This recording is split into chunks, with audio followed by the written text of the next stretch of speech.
पद्मनाभं सुरेशं विश्वाधारं गगनसदृशं मेघवर्णं शुभांगं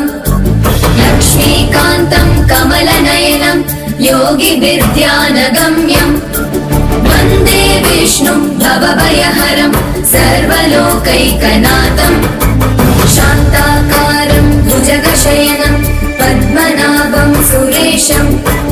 विश्वाधारं गगनसदृशं मेघवर्णं शुभांगं लक्ष्मीकान्तं कमलनयनं योगिभिर्ध्यानगम्यं वन्दे विष्णुं भवभयहरं सर्वलोकैकनाथं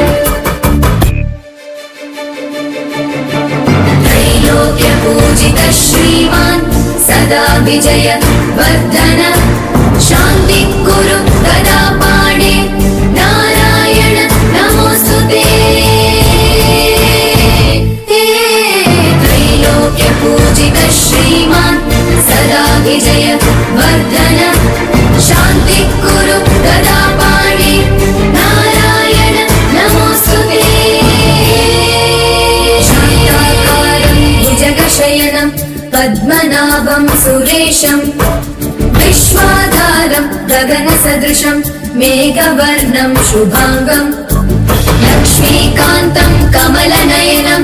योगिभिर्ध्यानगम्यं वन्दे विष्णुं भवभयहरं सर्वलोकैकनाथं शान्ताकारं भुजगशयनं पद्मनाभं सुरेशं विश्वाधारं गगनसदृशं मेघवर्णं शुभांगं लक्ष्मीकान्तं कमलनयनं योगिभिर्ध्यानगम्यं वन्दे विष्णुं भवभयहरं सर्वलोकैकनाथं त्रैलोक्यपूजितः श्रीमान् सदा विजय वर्धन शान्तिः गदा पाणे नारायण नमोस्तुते त्रैलोक्यपूजितः श्रीमान् सदा विजय वर्धन शान्तिः गदा पाणे नारायण नमोस्तुते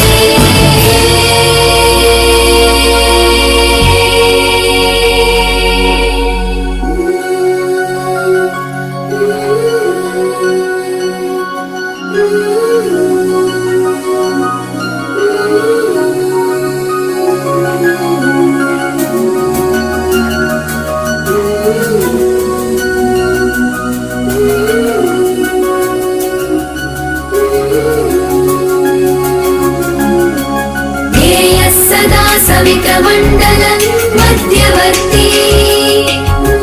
नारायण सरसिजासनं सन्निविष्ट